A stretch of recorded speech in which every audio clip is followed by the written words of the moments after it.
Hello everybody, I hope you're having a wonderful day, and I want to welcome all of you back to the garage with me. For the last couple months, it has been a dog shit summer and I couldn't do anything in the garage, so majority of my content was made inside of the house whenever the house was quiet, and that's not too often. But we've been getting some pretty fresh nights, and I'm back to making content in the garage. You guys will definitely start seeing more modification, more sharpening videos, anodizations, stone washing, that kind of cool stuff. But anyway, besides that, I have a final thoughts and a review for you guys. This is the Kizer and Justin Gingrich collaborative work, the Coniferous V. I did do a first impressions and unboxing in that video. I also did a disassembly and showed the cool V positioning or the shape of the lockup and everything. And I thought that was super cool. I made a lot of positive comments about this knife in that video. There were a couple little critiques that I had, and realistically not too many have changed. The only thing that has changed for me is the amount of use. This thing has gotten a whole lot more use than I thought it was ever really going to get, because at the time I had picked up a couple other things that I thought would take up more time in my pocket, but they didn't. This is something that I actually kept reaching for just because of the ridiculous smoothness, even for being an older Kizer model. Now, unfortunately, this is officially discontinued as far as I know. I have tried to track down fresh new units on either Amazon. The original listing that I purchased it from, it says, unavailable, discontinued, whatever. I tried to look it up on Amazon to see if maybe somebody else is selling some, but that could be a little sketchy. I tried to go directly from brands storefronts on Amazon. So I went directly to the Kizer storefront on Amazon, and there's nothing available anymore. I went to Kizer's direct website, also nothing available. It just says out of stock. It doesn't say discontinued technically, but that typically means it's not gonna be made again. This was kind of a tough sell for them. I do remember when this came about, and I thought it was a rather interesting design, a little peculiar because of the design. There's a couple little things here and there that just set it apart from a lot of other things that were coming out from Kizer, maybe in the other competitive companies around this price territory and whatnot. This thing kind of fell through the cracks. I really do think it did. There are a handful of people out there that will shout from the highest mountains that this is a wonderful blade, and you know what, I'm gonna stand right beside them and say the same thing, because I have actually very much enjoyed my time with this. Now, it is not to say that there are a couple things that I still don't like about it. This will be seeing some modifications in the very near future. I just didn't want to do the modifications until I did my final thoughts and review, because I didn't think it'd be super fair when talking about the knife, and also I could just make more content for later, right? So I'm planning to do a flipper delete and then widening of a finger, more of a sharpening show there, just for my comfort and sake. That's really all it is. This is a personal preference, but we're gonna go ahead and, oh, before I forget, this is the first time I've shown this off, but a long time, like I'm talking about probably within one of my first 100 subscribers that I ever got. One of my subscribers gifted this to me. It was just something random that they saw and they thought about me, and they picked it up. It didn't it didn't strike me as anything inappropriate or anything weird. It was just someone good doing something nice just to get a good laugh, and I got a good laugh out of it. I think it's really cool. My channel name is obviously Just the Tip EDC, and this just says Just the Tip, but I still think it's funny. I think it's cool. This is technically a patch that you can, I believe, iron on or stitch potentially, but I'm just gonna have it as here because I think it's funny, and that's it. But we're gonna go ahead and start with size comparisons. We'll talk about price, we'll take the weight, and then we'll get into my final thoughts overall, and then the negatives, and then potentially what I could see this being in the future if Kizer and the designer ever decide to make a future version of it, what my take of this would be to make absolute overhaul improvements of this, because I think that there is a whole lot about this knife that could be built upon and expanded in many ways, you know, materials and dimensions and whatnot. But I think there's a whole lot of potential still here in this this knife right here. So let's go ahead and start with some larger ones. A little excessive, I know, but here we have the Microtech MSI full titanium, lightweight Spyderco Manix 2. You can see that these are drastically larger than this guy. Now the Coniferous V is definitely a Goldilocks kind of knife. It's in that just sweet spot for me. I wouldn't consider it to be a large knife. It's more of a medium. It is relatively hand-filling, which, you know, is definitely appreciated, of course. Here we have the CMB Maiden Knives Predator. I recently did a giveaway for one of these. A handful of people participated, and it'll be sent to the winner soon. So hopefully they enjoy their brand new free knife. Up top we have the Civivi Vision FG. So you could see that the Coniferous V is quite in line, a hair bit shorter in overall length than these two here. We have 3 more size comparisons left. This is a Free Tiger model FT2103, Spyderco Native 5. So a little bit larger than the Native 5, pretty close, maybe a hair bit longer than the Free Tiger there. And then absolutely last would be this guy right here. This is the Pyrite Light by CGRB. So pretty much the same length overall, and hopefully these knives give all you guys a good visual size reference for what this guy is all about if you happen to find one of these floating in the aftermarket. Alrighty, so this out of here. Let's take the weight, put some stickers on the scale, give it a little bit of flair, right? Supporting some cool people in the community, some cool online retailers.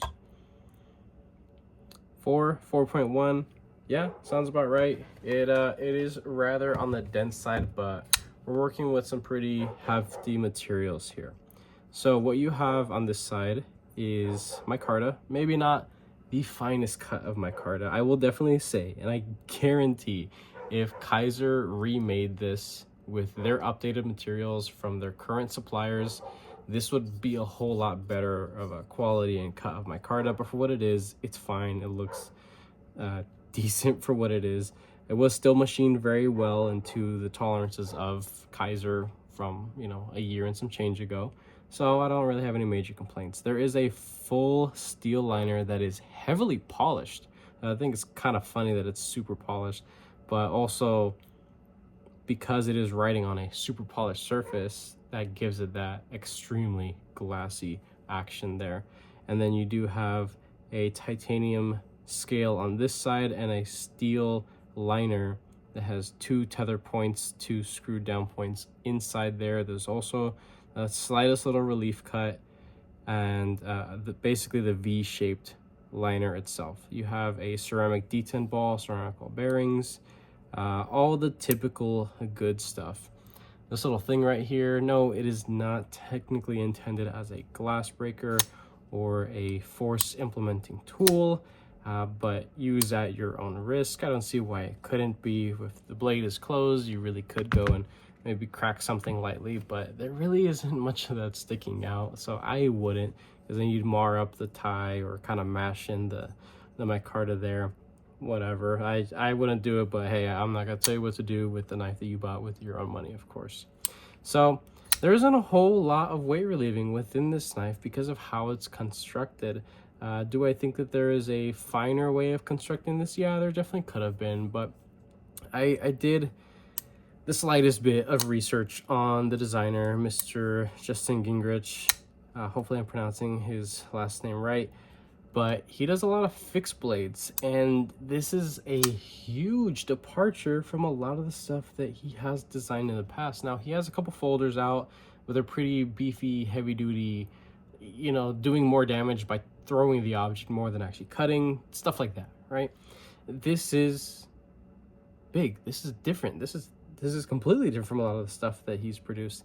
It is stout in some areas. There's a good bit of strength out to that tip, but it is very slicey. I did put a low angled edge on here. I think it's about 17, possibly a 16-degree edge. And as you can see, I have created the tiniest smile there. Not the biggest deal, because I do plan to modify this. What's wonderful about this design is that it is running on internal stops. So garage stops, internal stops, whatever you'd like to refer them to, but there is no traditional stop pin, so I can go ahead and grind off as much material as I want. And I'm losing that available cutting edge there, but I could care less because most of my use comes within the first couple inches, you know, from the tip down. So I don't mind cutting in a exaggerated sharpening tool just so I can go ahead and sharpen this thing a whole lot faster. So just about what my finger is covering there is probably what I'm going to knock off and round off in a way.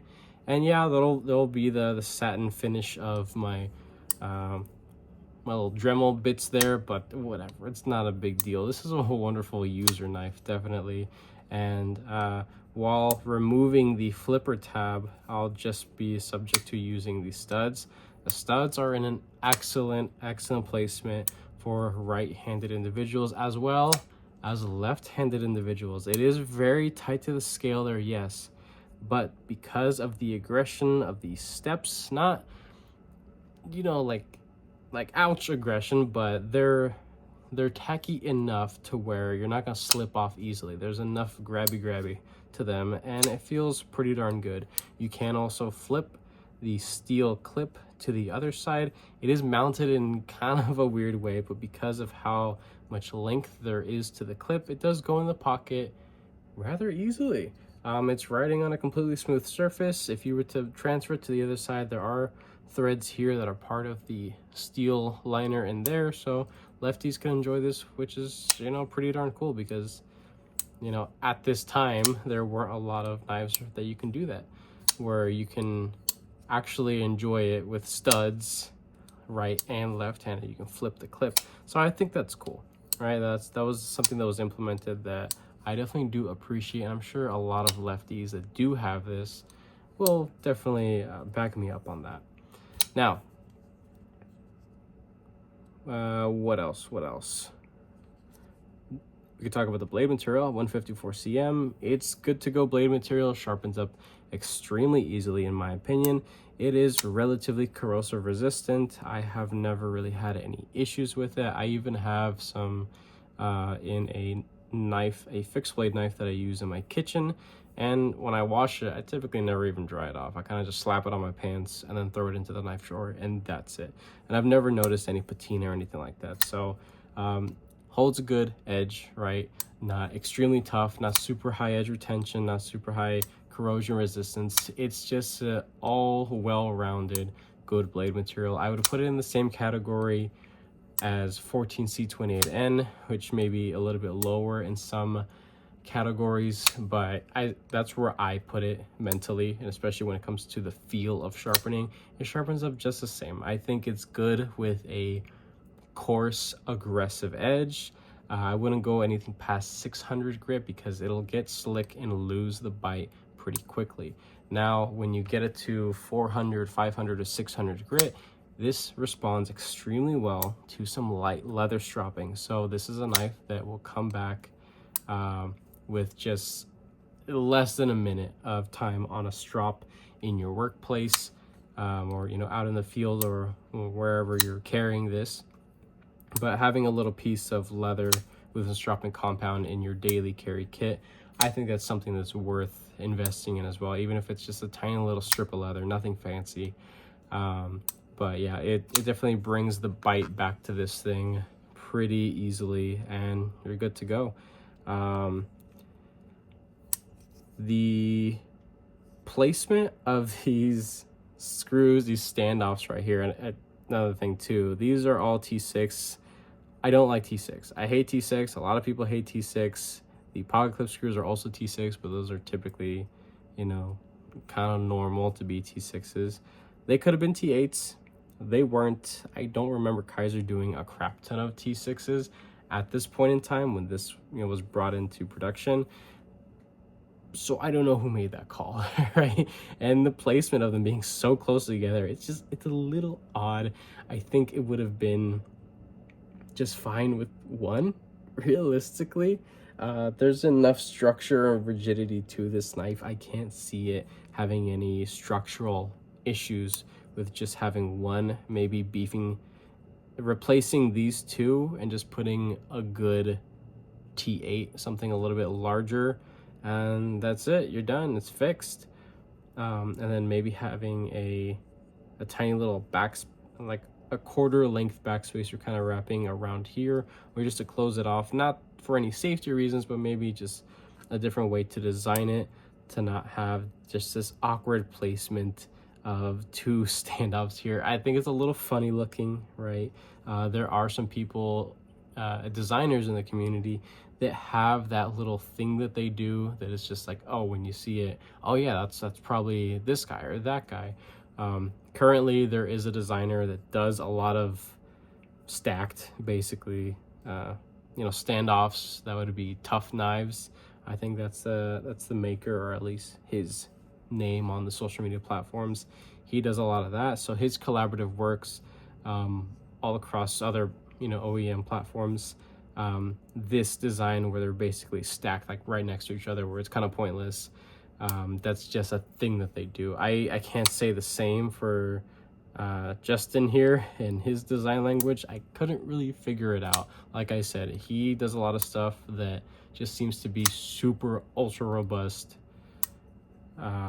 fixed blades, like heavy use fixed blades, not anything like this. So I could see why there wasn't the biggest following to this and why it didn't do as well as it did. But the people that picked it up, I will say that I don't see this all too often on the secondary market, because, well, it's safe to say that a lot of people that did pick it up probably enjoy it enough as a good work knife that they can just count on. It's solid enough for what it needs to be. Still a folding pocket knife. Of course, it's not going to replace a fixed blade in any way, shape, or form. You do have technically at least double the amount of surface contact area because of the way that the tang of the blade is shaped, and it contacts the surfaces of the V liner lock there. But I will say, in use, in my experience, that while the disengagement of this is buttery smooth, and this is cranked down all the way, there is zero, absolutely zero side to side, zero up or down. And just take a look at that. That's beautiful. I haven't taken this apart in maybe like a week and a half. It's seen a little bit of pocket time, so I know there's just the tiniest bit of like lint and possible, you know, dust in there, but this thing is still slick, really slick. But I will say that when I did my cardboard testing of this and pushing it through much thicker cardboard, I ended up getting some lock stick, and that's something that I can't say is common with Kizers that have been produced within this year. But that's something that I noticed out of this model, that when I really pushed this through thicker material, it's as if it kind of lifted the blade further back than it's supposed to, and caused the liner to travel over more than it's supposed to, causing some lock stick. But hey, I mean, some people don't mind the tiniest bit of lock stick, and it really was just the most minimal amount of lock stick. But the thing is that it was immediately noticeable because of how smooth it is to disengage. It's like it's not even touching it. It's so smooth. to push it over, it's little to no effort. And as you could see, it's making full contact with that. It's not hanging off at all. It's on there. It's fully on there. And to disengage when deployed with normal force, right? You know, thumb stud, or even with the flipper here, I can't say that I feel much disengaging that. But anytime I went to push this through some denser material, I will say that I got some minor lock stick, and it went away immediately. I went and flicked it out, let it drop, and it's like it never even happened. So that's just something that I noticed. That's a tiny little critique that I had, and that's really due to the machining tolerance qualities and things like that. Another thing as well that I noticed that has changed after my unboxing of this is that I do have the tiniest bit of detent lash, which typically is known to get worse over time. So who knows? I'm not gonna crap on it because it is in the price range that it is. I got this for just a hair over $50. It wasn't after like shipping and taxes or whatever. I got it directly from Amazon. They were running a sale just to get rid of them pretty much.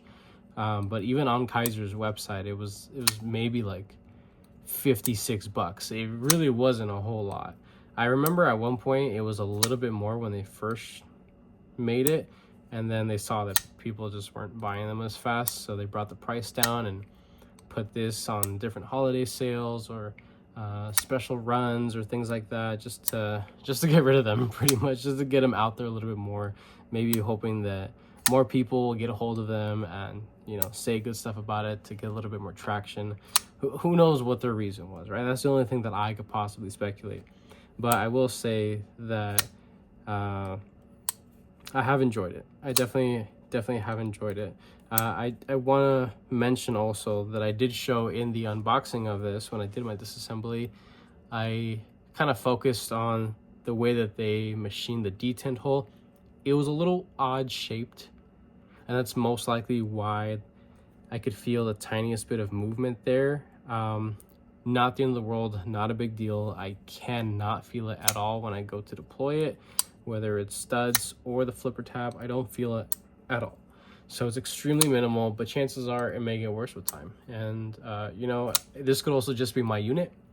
Maybe other people have absolute perfect detent with no possible movement at all, but that's just been my experience. Also, any pivot lash, nothing. This thing is still genuinely rock solid. There is zero movement within the pivots. So the machining tolerances, the smoothness, the surface tension is just freaking sick. I love it. So yeah, that's it. It's a lot of good to say about this. Despite my thoughts on the flipper tab, it's slick. It has 2 jimps. It's like it was kind of an afterthought, honestly, but it works. The D10 is tuned well enough that it just kind of makes sense. So yeah, that's pretty much all I have to say about my actual final thoughts and talking about this thing. I like it. I do recommend it if you like the multiple deployment methods. I'm a picky bastard, and I'm going to make it a little bit more for me, right? Not that big of a deal. I do definitely appreciate it for what it is, what it has been for me, and it's just a good all-around working knife for sure. Nothing super fancy, nothing super crazy, but I will say that there are elements to this that I do think could be expanded upon. And if you just stick with me and imagine for a second, a couple of the things that I would actually want to change. I will say that as much as I like the size, I think something a little bit bigger, maybe just an inch overall bigger. And when you're talking about knives, an inch overall bigger will put this into a large to extra large size folding knife.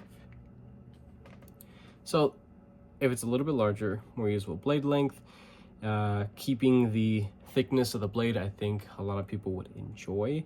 The shape of the blade is unique in a way. It is flat ground, but I think that if it was a little bit larger, Kizer would be able to put a hollow grind and it would be pretty darn sweet, or maybe even a compound grind just to keep the whole more robust folding knife aesthetic. I think implementing a dual ground would be pretty cool. Maybe something a little slicier hollow back here and maybe something a little bit more robust here. I've seen it done and it's been very successful before.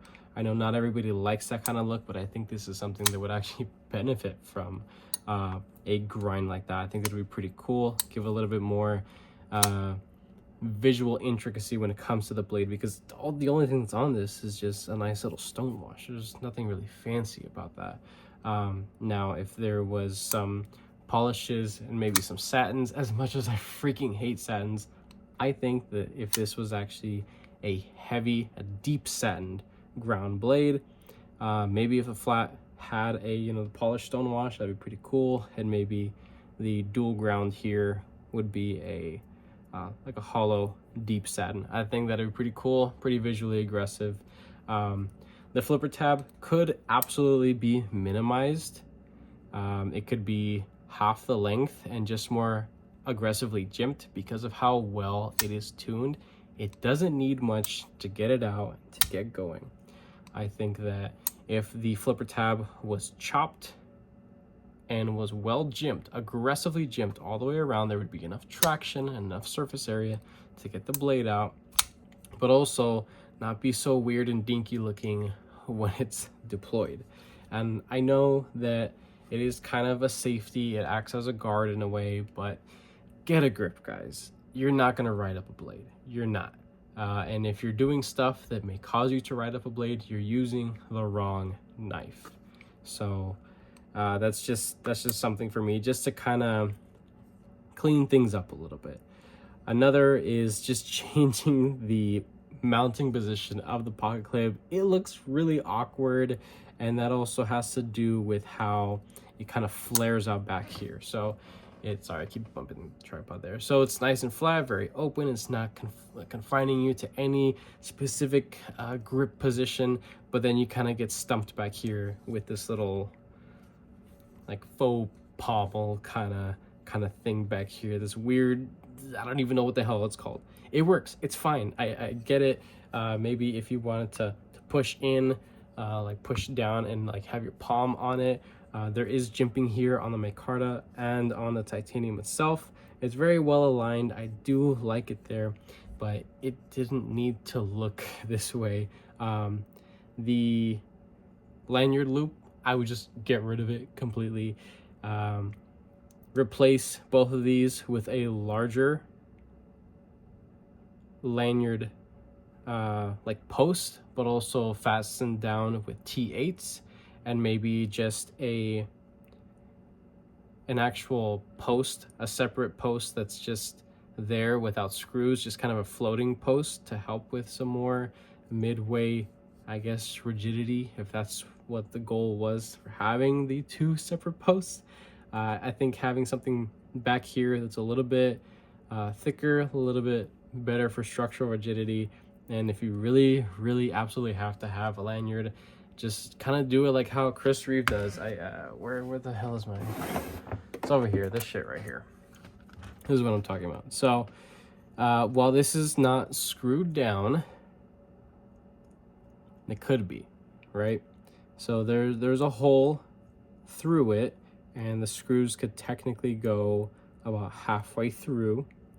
You just get enough threads to cinch everything down nice and snug, not overdo it, because you don't want to start messing up your threads and everything in the barrel. And then just have a hole to pass a small paracord, thin paracord, if you absolutely want to have a lanyard loop. So trying to satisfy the people who care for lanyard loops on larger knives, because again, we're talking about this in a larger format.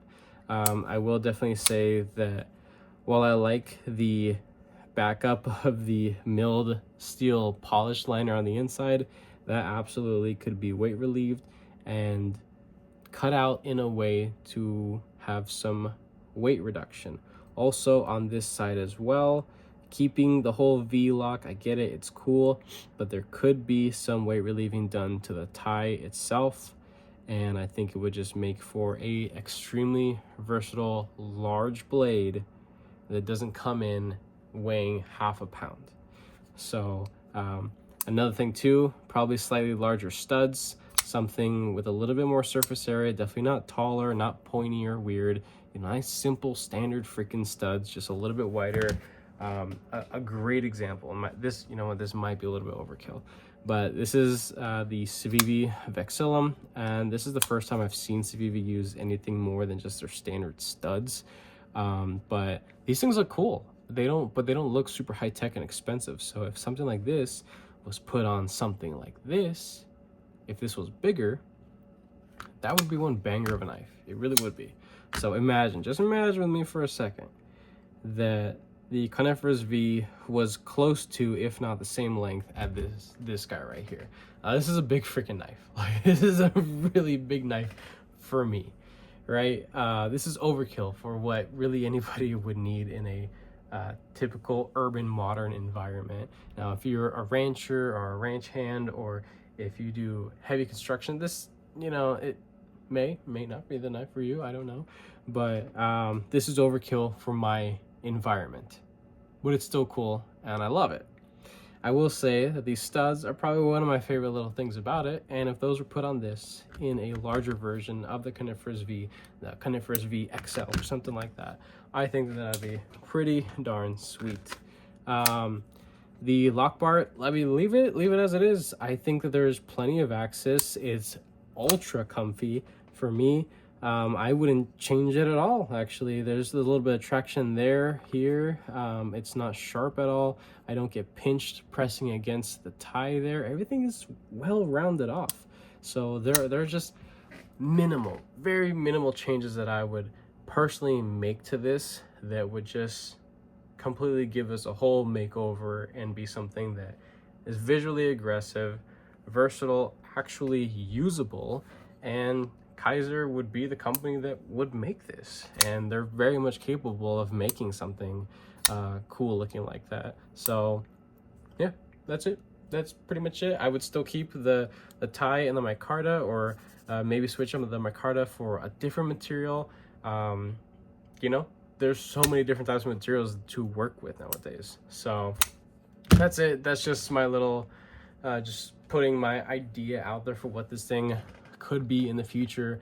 I doubt the designer will ever even see this video.